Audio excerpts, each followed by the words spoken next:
This is the site of the sign of the old cow puncher. There's a restaurant, bar. Remember in the day it was a hopping place. I see that this is the guy that, well, I went to school with the daughter of the guy that built it. Built it maybe out by the 60s, 70s. It was open through the early 80s. Then he turned around and sold it to another guy. And as the story goes, the guy that was running it had gotten some type of dispute. Now this is a story. I don't know it firsthand. I know it's a secondhand story. So you know, don't hold me to account if it's wrong. But the story was that the guy got in some type of dispute with another guy come and set fire to the place, and the guy ended up in jail for a long time for arson. But if he was in jail, he'd be out now because it's been at least 30, maybe 40 years since all this happened. But anyway, there's a sign. We're not focusing on the sign. And Adam the Woo, you know, I love his videos. He showed this sign and had no idea the backstory behind this place. And I said, well, I'll come down here and tell him the backstory on it. I'll make a video. And that's kind of got me into this urbexing and YouTube thing, and he kind of started me off on a path of my own. Anyway, I give a big thanks to Adam the Woo on that. I'm going to get some of the other what remains of this place, and not much left, but just a few concrete slabs. Okay, there's like the steps where like somebody had a mobile home. I think the guy that originally built it didn't have a mobile home out here. I'm thinking the guy that had bought it was living out here. I think he was living on the property in a mobile home. I'm thinking that's what those steps are for. Anyway, that's looking west toward Los Angeles. Los Angeles is about another 350 miles west of here, because this is Buckeye is a little closer. Buckeye is about another 10 miles west of here. Okay, so this is halfway between Phoenix and Buckeye. It was built before they built Interstate 10, and that's, let me show you, that's US 85 or Buckeye Road. And even with I-10 in full operation, Interstate 10, that's still a busy road. And if somebody wanted to put a restaurant here, they could probably make a semi-decent business. I think if I were going to do it, I think I'd park a roach coach out here first, you know, or some type of, I think there's a school bus over there. But anyway, I think I would just start off real small and just see how well it did. Now there's this for sale sign on the property. If anybody wants to buy it, it's on the corner of like Parabel Road and Buckeye Road. There's a pizza over there and a dairy over there. But anyway, this is this was the main building. There's a couple of, let me show you what's here. Now there's tall grass out here, and it's warm this afternoon, so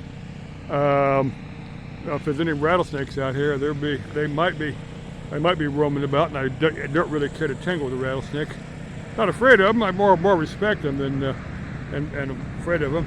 You can tell that was the bathrooms are right here. Plumbing for the bathrooms. I said there hasn't been anything here since at least the early 1980s. I did work for the guy that built the place, not the guy that had bought it and run it later. I didn't do any work for him, but the guy that had built the place, I did work, you know, like in the early 80s. There's that feed store over there. I do know the place burned down. I can swear to that. There's that other slab there. Got a break between them. I don't remember what the buildings were. There's a pile of concrete, but I was thinking they were thin steel buildings. I don't remember them being concrete, but like I said, that's been quite a while ago. See, there's farm fields in here. These, nothing planted in these. I don't know what they did have planted, but like I said, it's winter time right now, so there's nothing growing in here. Walmart's got a warehouse. It's in there somewhere, north of Buckeye, between Buckeye. Well, it's actually in Buckeye. I think it's a Walmart store in there, but this is their main distribution warehouse they got over there. And there's that's either the Buckeye Hills or the White Tank Mountains. And I think the Buckeye Hills are in there. You go about another 60 to 80 miles, the Palo Verde Nuclear Generating Station is out there. Sometime I'm going to get out there. I'm going to take some video of that. It's going to get out there because that's a cool place to take videos from. And the whole Tonopah area is kind of cool. I like to hike some of the mountains in there. Haven't been out there. It's like Saddle Mountain. Saddle Mountain is supposed to be like, like the Sedona area. The energy vortexes and stuff. And I've climbed in there. And, I mean, it's supposed to be like Sedona, but just only a handful of people, really know that the energy spots are in there. And it's something mystical about it. I can guarantee you that. We go around here, then I'm on another cement mixer there. Well, let's go. But now there's all kind of equipment rolling down Perivale Road there. There is a dairy over there. There is an operation there. There's my old beat up pickup there. Okay, I think I must say goodbye here. Thank Adam the Woo for getting me started into doing the YouTube thing. Bye bye.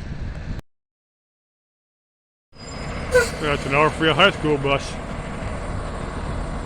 I'm gonna make one more. There's another Alfrea Junior High. I went to Alfrea. Been a long time, but I went to Alfrea High School. This is this is corner of Perryville and US 85. It rained a couple days ago, and we still got clouds there. I'm gonna make one more section of this video before I say goodbye, because I like doing that. I want to get to show those school buses there. Alfrea is quite a ways from here. This is actually quite a bit closer to the city of Buckeye than it is to Alfrea is in the city of Avondale, the high school. And I'm not sure quite why. The buses may be on a field trip or something, because I can't see them picking up students out here, because I think this is the Buckeye School District. But I might be wrong. Okay, I'll say goodbye for the last time here. Bye-bye.